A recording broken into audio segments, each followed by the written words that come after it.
We're talking about Amazon FBA. Earlier this week, we talked a lot about long-term storage fees that were coming up. On February 15th, Amazon takes the time and calculates all your long-term storage fees for items that are going to be in a Amazon warehouse over 6 months. They'll charge you $11.25 per cubic foot for any item stored in Amazon over 6 months, and $22.50 for every cubic foot of your items that are there over 12 months. So Amazon does not want to be a long-term storage solution for you. They want you to turn over your items quicker and faster, so they put in the long-term storage fees for that reason. And you want to be sure you avoid those. We talked about avoiding long-term storage fees in the video yesterday, and today we're just hanging out doing some questions and answers. I'll have a new video on how to figure out exactly how you do your long-term storage fees, and how to find out which ones. I already see a question about long-term storage fees actually apply to items that you have multiples of at Amazon. So if you have 5 items at Amazon that have been there over 6 months, you will only be charged a fee for 4 of them. So Amazon understands that you can't sell every single one of your items in 6 months, and so they give you an exclusion where they only will charge you the fee for any multiples of items at Amazon warehouse. And this is across all warehouses. It's not just one at a warehouse in California and one in a warehouse in Tennessee and another one, and it's not like that. It's they charge you. So again, if you have 10 items that have been there at Amazon longer than 6 months, they will charge you a long-term storage fee for 9 of those. And Periscope we did a few days ago. You can check it out on catch.me/fulltime FBA, katch.me/fulltime FBA. And we did a couple of videos about long-term storage fees, how to figure out exactly which items are going to be charged, and your options to avoid them. And then you know what? Sometimes it's actually okay to pay a long-term storage fee. It might be the best choice for you. So we talk about that, and we'll have a new video that's going to be released sometime soon that's going to go out to all the blog subscribers. So anyway, be sure you're subscribed to get that. I ran the year-end inventory but couldn't see how to retrieve it. When you go to run your year-end Amazon inventory in Seller Central, just like you went to, I'm going to go log in right now in my Seller Central just so I can take a look and see. But when you go and you run your reports, going to reports and then fulfillment and then show more, and then there's a place where you go to run your report.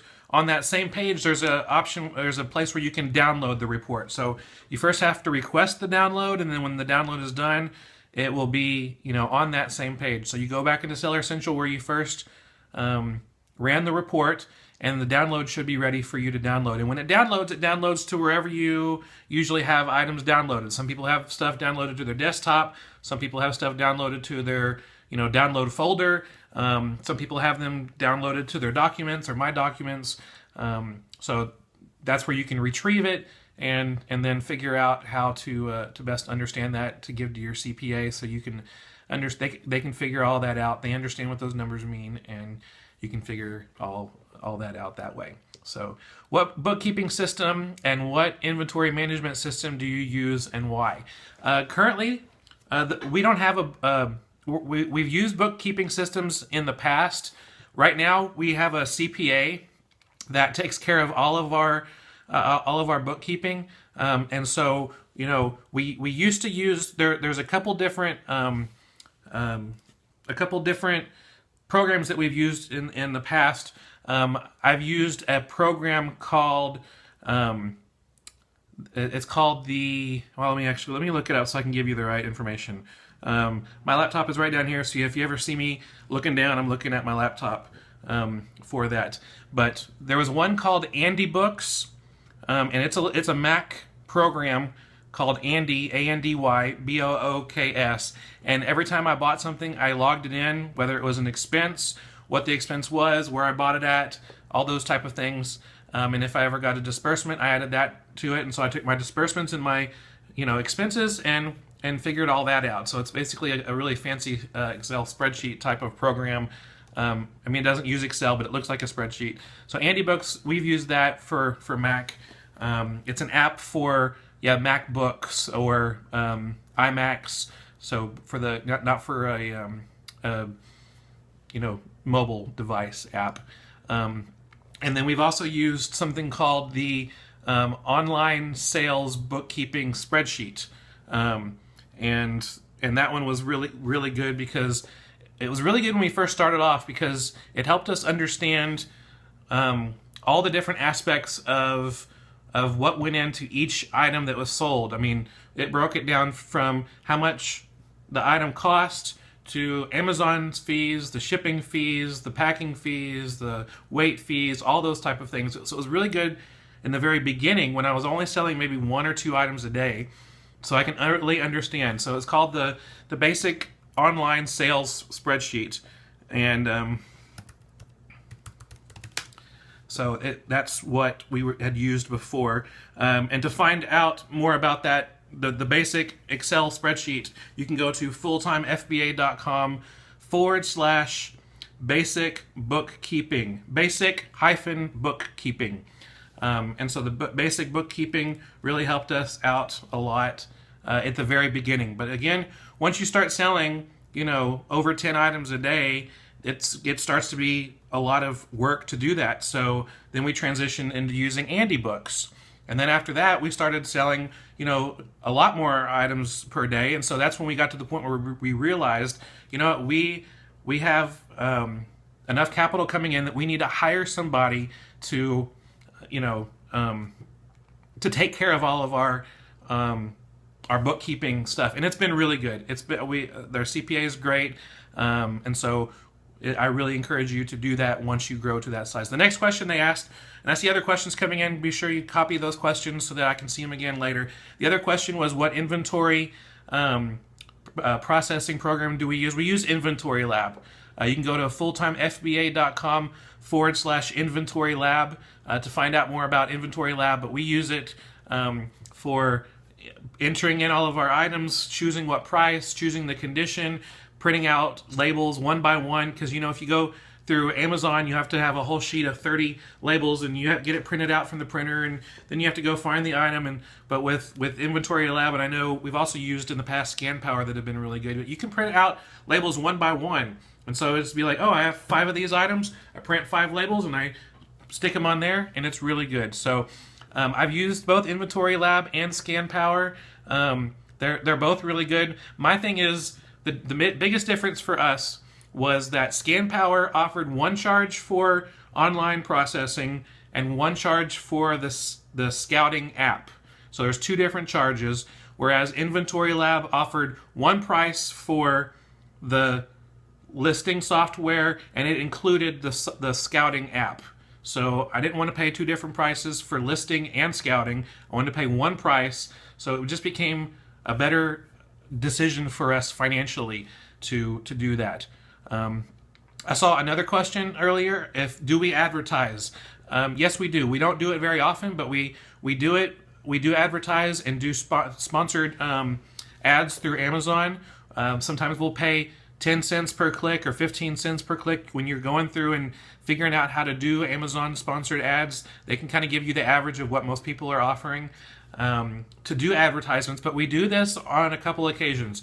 If we have an item that is really high rank and it's selling really slowly, and we think, we've got multiples of these and long-term storage fees are coming, we need to advertise to get these items sold. So sometimes we'll advertise to do that. Another time, if we find an item that's not being sold on Amazon, we'll create the product for Amazon, product page for that item for Amazon. But even though you have really good keywords and really good pictures of stuff, still it's hard to get that first sale. And so sometimes we'll set up advertisements to drive traffic to get the sales going, because once the sales start going, then it's kind of like a snowball, and Amazon starts to realize this item is good, this item is wanted, and they'll start showing up, in organic searches. So, have you ever heard of ScanLister? I've heard of ScanLister. I have not used ScanLister, so I don't have any experience with them. So I really can't give you any ideas. Is Inventory Lab not sufficient for bookkeeping? I know that a lot of people do rely on Inventory Lab. We had already hired a CPA to take care of all of our bookkeeping jobs that we had, and so. But I do, one of the big thing about Inventory Lab that they advertise is their bookkeeping, options that they offer, where you are able to put in your buy cost and you're able to put in all these other costs, and that you can run reports and figure it out. So if you are looking for a bookkeeping program to go along with your listing, Inventory Lab, while I've not used the actual I don't use the actual bookkeeping software for it, I've heard a lot of other people who do and really recommend it. So yeah, you can find out more about Inventory Lab, fulltimefba.com/inventory-lab, and it's good. What about Joe Lister? Have you used it? I have not used Joe Lister. I've get a few emails from them wanting me to try their program out, and I have not used it. If you don't know what Joe Lister is, it is a multi-channel fulfillment program that allows you to take the items that you're selling on Amazon and also sell it on eBay. And it's a really cool program because if an item sells on Amazon and you only had one of those items, they'll cut it off. They'll cut off the eBay listing. And if an item sells on eBay but you're also trying to sell it on Amazon, they cut off the Amazon listing. They remove the inventory in Amazon. So it's something. We do a little bit of eBay, but right now we don't do much multi-channel fulfillment. We're mostly selling stuff on Amazon. I saw a question a minute ago saying, where do we find our products? Everywhere. We live in the Dallas-Fort Worth area, and so we have access to a lot of retail stores. So we'll find stuff at Walmart and Target, Walgreens, TJ Maxx, Marshalls, Tuesday Morning. If there's a store out there that has items on clearance, or a store out there who has unique items, we'll go there. We've bought inventory before at grocery stores. We've bought it at liquidation stores. But that's just scratching the surface, because we also do a ton of online arbitrage. We use online arbitrage almost, maybe, I'm not sure exactly what it is, but it's close to almost half retail arbitrage, half online arbitrage in what we're able to. We probably do a little bit more retail arbitrage right now, but we do a lot of online arbitrage. We took we got Chris Green's book, Online Arbitrage, and my wife read that and just absolutely devoured the book and learned a ton of stuff. And so we completely recommend Chris Green's book, Online Arbitrage, and it opened up the door to us, because with me, I'm retail arbitrage. I focus more on retail arbitrage, and so sometimes I'll spend 6 or 7 hours a day going out. I don't do that every day, so I'm not always doing that, but I'll go out 6 or 7 hours a day finding stuff for retail arbitrage, and then I get home and my wife spent maybe an hour or two doing online arbitrage and could find just as many items online that gets delivered to us, that we don't have to go out and put items in. We don't have to worry about, putting miles on the car. We don't have to worry about spending all those hours and being away. Online arbitrage is awesome. If you go to fulltimefba.com/online arbitrage, that will take you right to Chris Green's book that really helped us out a lot. And if you are just dabbing your toes into online arbitrage, I have a blog post that we wrote up. Actually, my wife wrote it up, called the Online Arbitrage Starter Kit. You can find that at fulltimefba.com/startoa. So someone else asked a minute ago. Man, y'all are good. Just good questions. If we do any private label, we don't do any private label right now.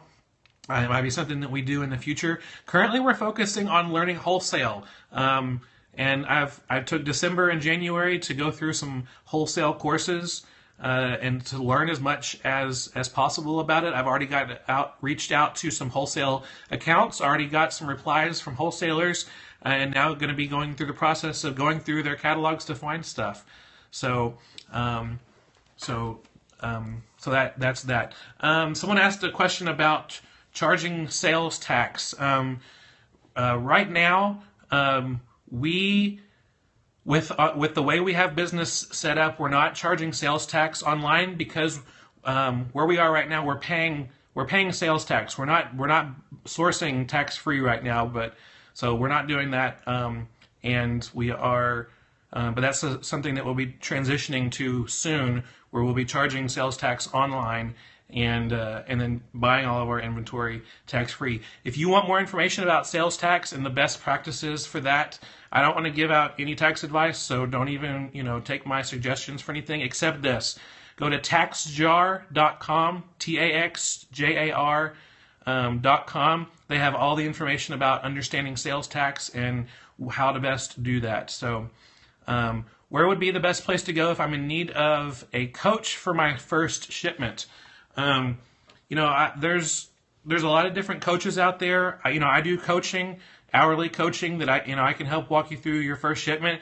But honestly, if you want to save some time, there's a lot of YouTube videos that are out there that will walk you through doing your first Amazon FBA shipment. And you want to look at how recent they are. So if you go through and search on YouTube looking for your first shipment, you want to see how recent they are. But if you're looking for a book that will walk you through page by page, step by step, how to start your Amazon business and getting your first shipment together, I highly recommend Amy Fearman's book, Launch FBA or FBA Launchpad, and you can find that at fulltimefba.com/launchpad. So if you go to fulltimefba.com/launchpad, that's LAUNCHPAD, you'll be able to find out, step by step. And yes, Amazon also in their Seller Central has Seller University that helps walk you through things like that. And actually, fulltimefba.com/launchpad. Yes. All right, so I might have missed some other questions. I know you got some really good questions coming in. What else you got? Regarding Camel, does the pricing history page show sold prices or attempted price? That's a really good question. And when you look at Camel, it does it. Sorry, I am adding something right here so I can make sure I don't forget it to bring it up later. When you're looking at Camel, it does not show the price that the item sold at. It only shows the lowest price that an item was offered at. And so when you go to Camel, and you see, hey, this is $25, $30, $40, $30, $150, $20, $50, it's like, did it actually sell for over $100? Well, no, it might have just been sold out by everybody else, and that was the lowest price that it was available at the moment. But there's a little trick that you can do on Camel to kind of make your best guess on if it was a sold price, because you're asking if there's any way to find the sold price. There's not a guaranteed way to know for sure what the item sold for, but if you look on Camel, you can predict with pretty good accuracy what the previous sold price was, because you line up the dates on the sales rank and you line up the dates with the sale price. And anytime you see on Camel where the line is going down, which means that the sales rank is going up, and then when there's a sale, it shoots straight up because it's sales rank. It shows you recent sales. So when the line goes straight up, that's a sale, and then it slowly starts to come down again, and it shoots straight up for another sale, and it comes down again and it shoots straight up for another sale.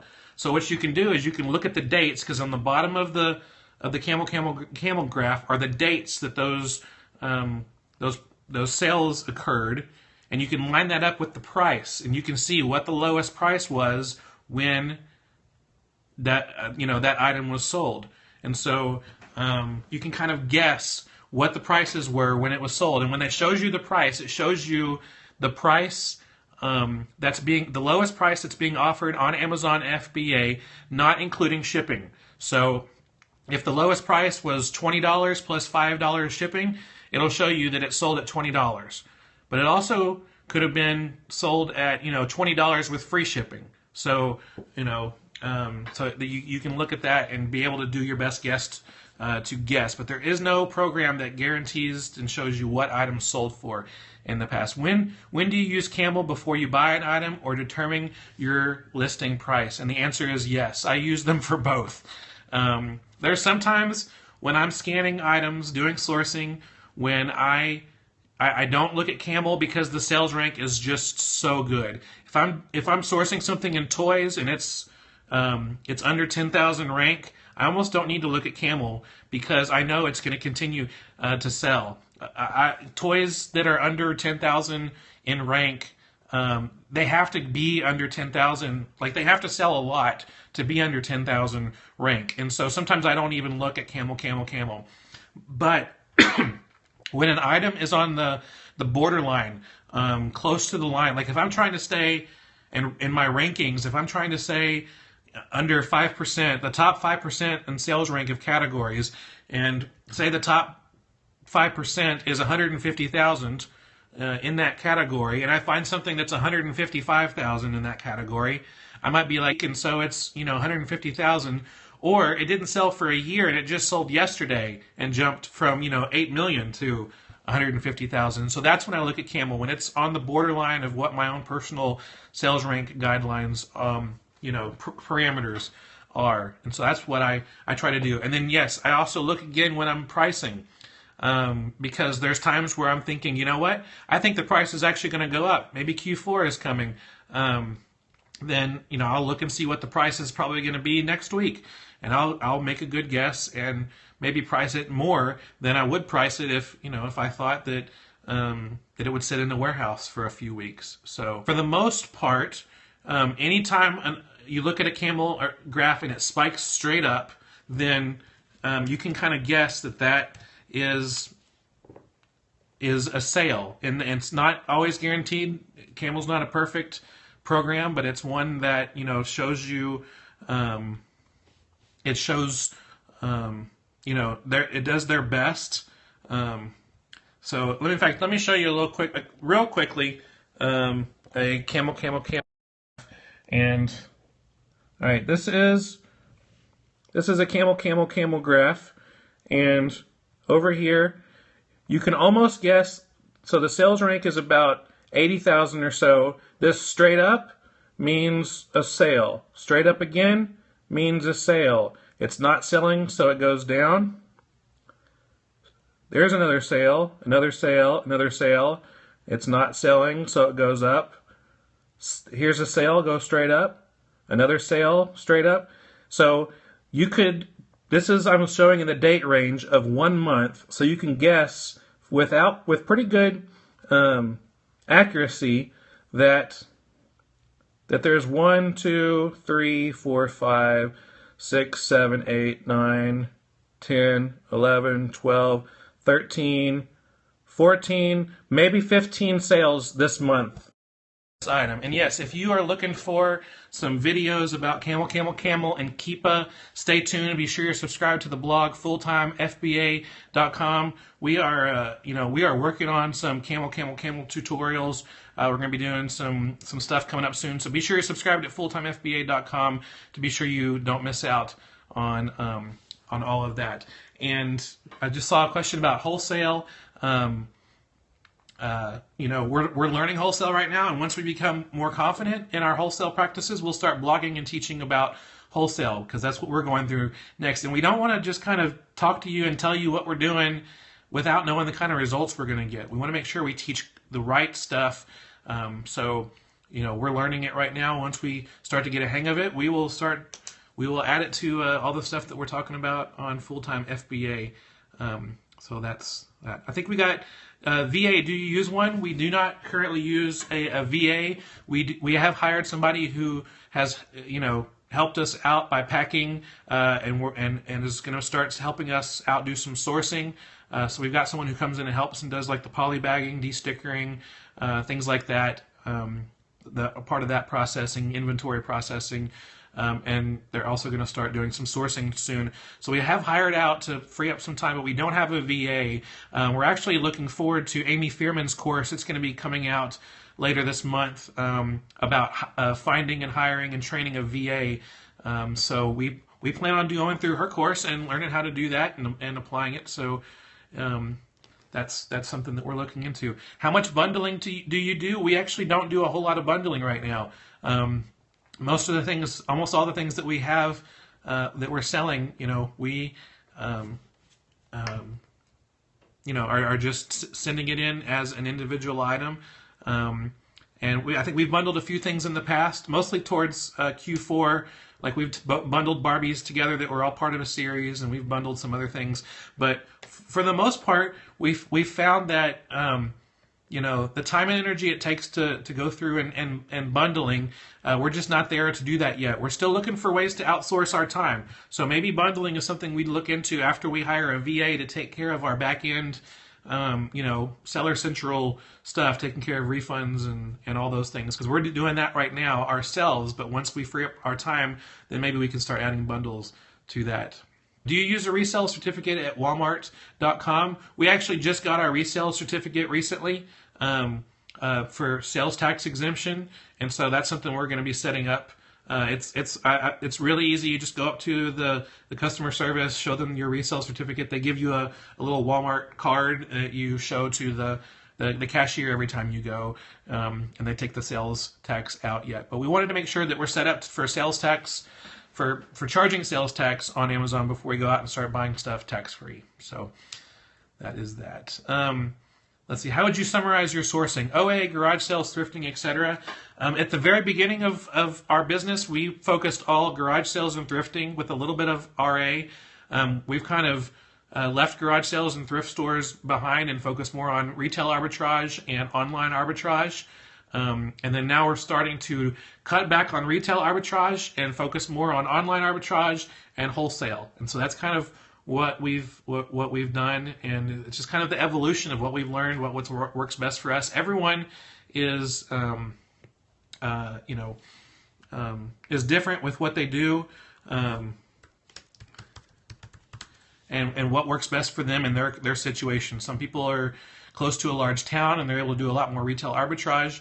Other people are in the middle of nowhere and they need to focus more on online arbitrage and wholesale. So it's different people are at different life stages too. Some of you have kids at home. You can't spend all that time doing retail arbitrage right now. So, and then this will be the last question I answer about ungated and gated categories. We are ungated in almost all the categories. I think the only categories we're not ungated in are things like wine and things that we're probably not going to end up selling anyway. But we went through